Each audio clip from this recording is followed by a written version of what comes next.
In the Bombay airport, Sahara airport, even immediately after Peter Bleach and his crew were caught there. So that time the case was with the Bengal police, CID. Then what was CBI doing there?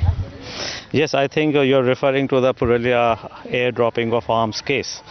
Well, yes, the case had been registered by the CID in Calcutta in Bengal at that time, and the director CBI had asked me to proceed to Mumbai to just to oversee the investigations which were taking place over there, because this case was expected to be handed over to the Central Bureau of Investigation, and we wanted to make sure that nothing was missed out in the initial stages. So it was only to make sure that the CID did a comprehensive job and no line of investigation or evidence was missed out at that stage. So that is why I was in Mumbai. Peter Bleach during the investigation gave written statement which ran into pages, more than 30 pages or so. Why was it not part of the charge sheet when CBI filed it?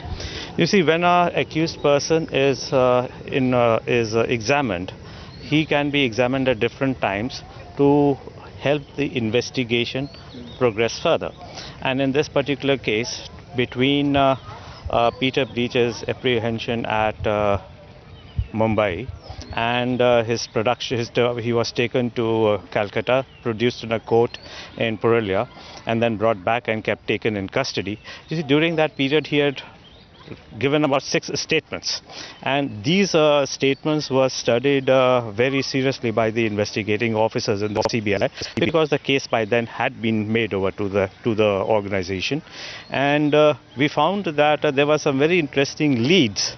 Now that could only be done by coordinating certain facts, and in fact from one of the information which he has revealed in his statement, when we worked on that, in fact it was almost like the investigation had come to a standstill, apart from the fact that we were thinking of sending the letter rogatories to Latvia and to UK in connection with Peter Bleach. But beyond that, we still did not know who the other persons who were involved in this case. And his Peter Bleach's statement helped us with this investigation. And then finally, we were able to get on to Satyanarayan Gowda, who was an Anand Margi. And the investigation, in fact, from Calcutta and Purulia had then moved to Bangalore, which is the place where he had got his passport.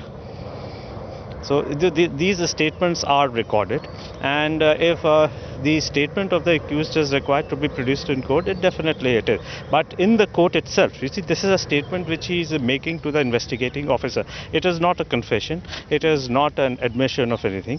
The admission may be to the police, but in the court itself, Peter Bleach did have an opportunity to make a statement before the judge.